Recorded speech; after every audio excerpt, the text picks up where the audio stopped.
Olha, se tem uma coisa que eu não gosto é sertanejo universitário.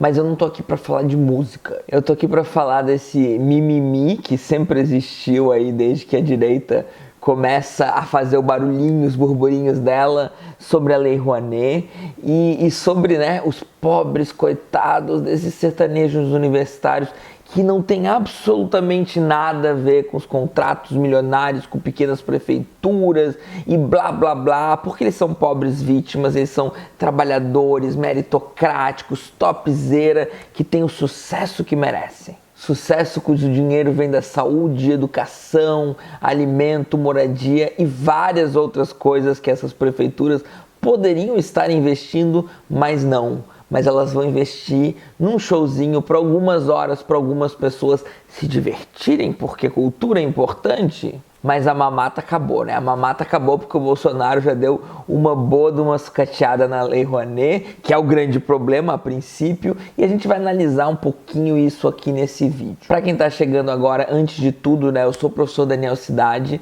Eu queria convidar você a se inscrever no canal, deixar aquele like maroto, ativar o sininho e quem puder contribuir com o Apoia-se. Aproveito para agradecer quem já está contribuindo com o Apoia-se e quem não puder pode ajudar divulgando o canal, engajando, etc. Então vamos falar da Lei Rouanet, né? Uma lei que está desde 1991, então foi sancionada pelo Collor, e foi, né, em homenagem ao Sérgio Paulo Rouanet, que inclusive eu já tenho um vídeo aqui no canal, nada a ver com a Lei Rouanet, falando de artigos do Sérgio Paulo Rouanet sobre a pós-modernidade, sobre razão, iluminismo, entre outras coisas, tá? Para quem tiver interesse, só dá uma pesquisadinha no canal.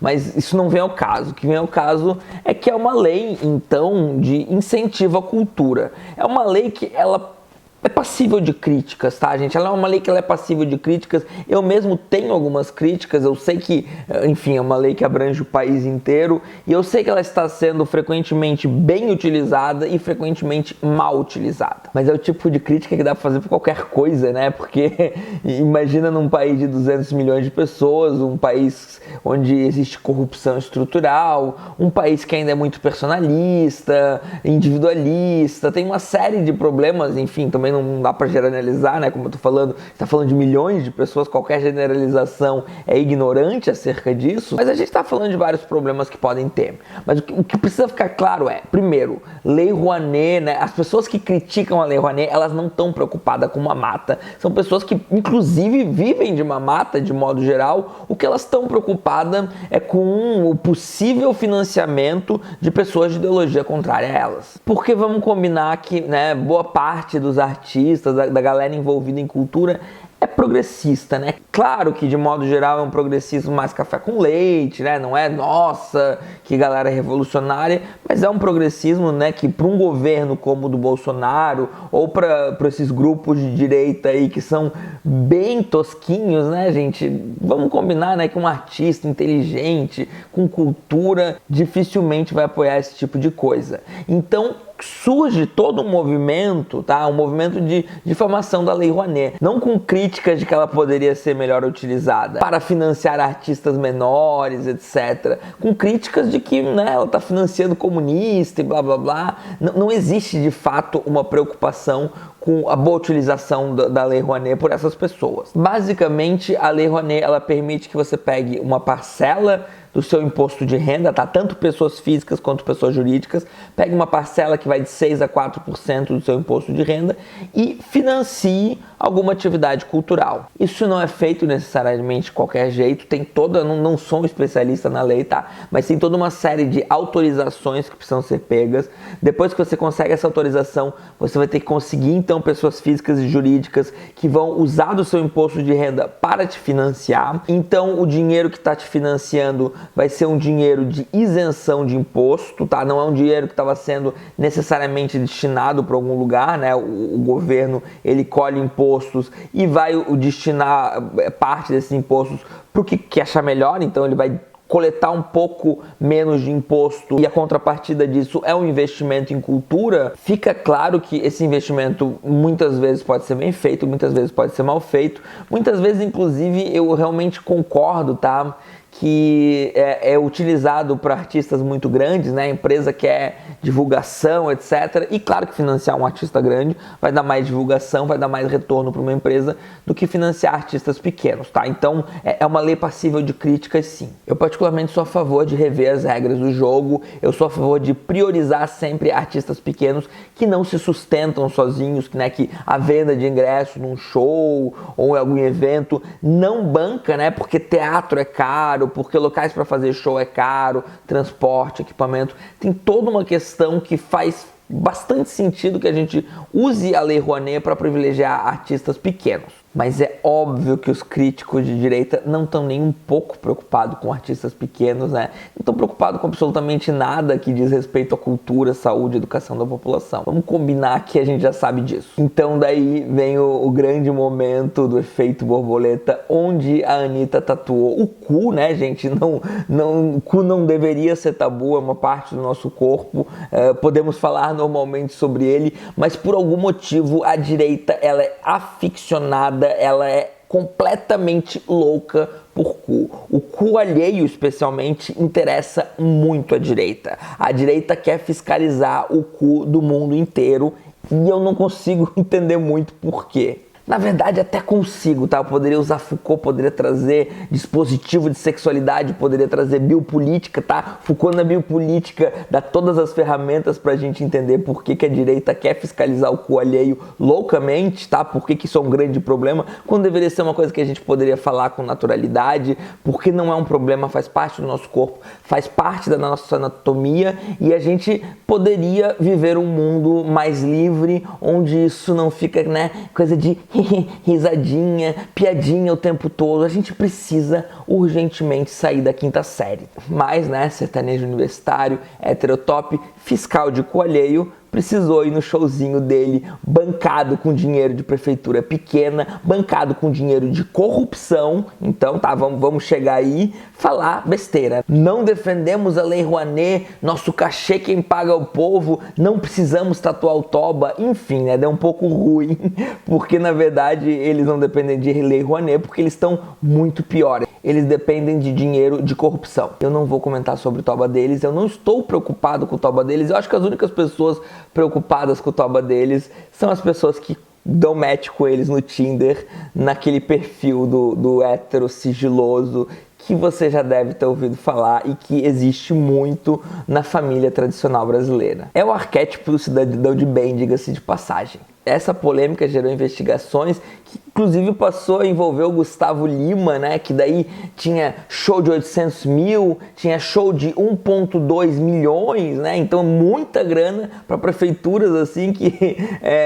pequenas mesmo, né, 8 mil habitantes, enfim, fizeram as contas, R$97 por habitante para uma, e não é todos os habitantes que vão no show, né, R$100 por habitante para outra, enfim, é um show de horrores, né, gente, dinheiro que era para estar indo para saúde, educação, moradia e afins. O que eu vejo muita gente dizendo que o artista não tem responsabilidade pela contratação, mas não é bem assim. Vamos combinar que você tem que viver num mundinho de borboletinhas e arco-íris para acreditar, né, que tá lá o artista sertanejo, na sua imparcialidade, buscando fazer com que o seu show seja vendido na meritocracia e no gosto que o povo tem e sem nenhuma ajuda governamental. Isso tudo é mentira. Como se não existisse nenhum vínculo ideológico com as pessoas que estão contratando, como se não existisse todo um sistema de corrupção por trás disso. O que acontece? Você tem a prefeitura contrata sem licitação, tá? Sem nenhuma, né? Prefeitura que ninguém tá olhando, bonitinha ali com a sua verba, ninguém tá preocupado, né? Você nem sabe muitas vezes que cidade que é, o que tá acontecendo ali, né? Enfim, um país muito grande, então, mas com verba sendo destinada. Então, nesse mundo onde a gente tem um grupo que tá de acordo ideologicamente com políticos de direita, né, com o atual presidente da República, existe todo um apoio dessas pessoas do atual presidente da República, que é alguém corrupto, a gente já sabe que é alguém corrupto, essas prefeituras também, esses prefeitos também são corruptos, esses prefeitos pegam, né, artistas, então, sertanejos, contratam por valores altíssimos, possivelmente cada um leva a sua parte e todo mundo fica feliz, menos o povo que fica sem as necessidades básicas assistidas. Gente, por favor, não acreditem que em algum momento o artista tá na dele, parado, e de repente recebe uma proposta sem nem saber o que está acontecendo, simplesmente para fazer um show, tá? Existe sim todo um esquema de corrupção, onde tem então empresa, né, a OneSeven, né, a OneSet, que faz referência ao próprio número de eleição do Bolsonaro, que está recebendo aí milhões, 320 milhões do BNDES, se eu não me engano, tá? Então, assim, tem todo um sistema de corrupção envolvido para que esses artistas ganhem o dinheiro que eles estão ganhando. E você tem que ser muito ingênuo ou mal intencionado para achar que não. Tem nenhuma chance de isso não ser um sistema de favoritismo e corrupção, porque a gente vive num país que isso é estrutural. Isso gera, né, um conflito entre Lei Rouanet versus prefeituras. Lei Rouanet tem mais rigor. Lei Rouanet é mais difícil de fazer essa corrupção, tá? Normalmente o que acontece é coisa que não é corrupção, que são coisas que eu posso até discordar, né? Como o financiamento de artistas maiores, deixar um pouco de lado artistas menores, embora artistas menores também possam utilizar e também frequentemente consigam utilizar a Lei Rouanet, existe aí uma dificuldade maior que eu acho que deveria ser suplantada, tá? Mas essa disputa, né? Lei Rouanet de um lado e prefeituras do outro, que não aparecia antes, né? Essas pessoas, elas querem passar a ideia de que o dinheiro que elas estão ganhando é no mérito, de que elas são contra a mamata. Gente, não tem como você ser bolsonarista, não tem como você ser de direita e ser contra a mamata. Ser de direita é defender privilégios. Ser de direita é defender uma elite, né? É defender que o dinheiro não vá para quem produz, né? Não vá para a classe trabalhadora, vá para os parasitas que participam, que fazem parte de uma elite parasitária. Então tá dentro da ideologia, tá? A direita é isso, direita é defender privilégios para uma elite parasitária. Essa é a essência da coisa. A essência da esquerda, embora possa muitas vezes fazer um mau serviço nisso, tá? Eu sou um crítico também de muitas coisas da esquerda, mas a essência da esquerda é que, né, o dinheiro, enfim, vá para quem está trabalhando, né? Vamos pegar Marx, né? Se a classe trabalhadora tudo produz, a ela tudo pertence. Então é uma busca por tirar esses privilégios. Então, quando a gente está falando de Lei Rouanet versus prefeituras, a gente tem que entender que a gente está falando de um esquema que já é um pouco mais sofisticado, já dificulta mais que exista corrupção, etc., embora não impeça necessariamente, tá? Que é a Lei Rouanet, versus as prefeituras, que é um esqueminha todo bonitinho para chegar lá e dar dinheiro pro artista. O prefeito com certeza ficou com a parte dele e ainda joga toda uma questão ideológica para pegar, né, aquele povo, aquelas milhares de pessoas ali que vão assistir um show, elas já sofrerem certa doutrinação ideológica, porque também direita não tem nada contra a doutrinação ideológica. A única coisa que a direita é contra é quando a esquerda tenta trazer algum tipo de conhecimento que possa emancipar o povo de alguma coisa. Mas como eu tô falando uma série de coisas até meio senso comum sobre o tema, porque eu também não sou um grande conhecedor, eu gostaria de, mais interessante que esse vídeo, eu gostaria de recomendar um vídeo da Laura Sabino, intitulado Como o Agro Dominou a Indústria Musical Brasileira com o Sertanejo. Eu vou deixar o link aqui na descrição, você vai ter aí uma exposição muito mais profunda e muito mais interessante pra gente entender agora, né, que a gente começa a entender, graças ao cu da Anitta, tá? A gente começa a entender todo um esquema ideológico, esquema de doutrinação e um esquema de corrupção. Isso precisa ficar claro, a gente precisa dar um nome aos bois, tá? A gente precisa não vir com eufemismo, não vir com ai, mas será que não sei o quê, tadinhos, não tem nada a ver com... Não, tem, é um esquema de corrupção. Essa corrupção, ela é estrutural, tá? A corrupção no nosso país, ela é estrutural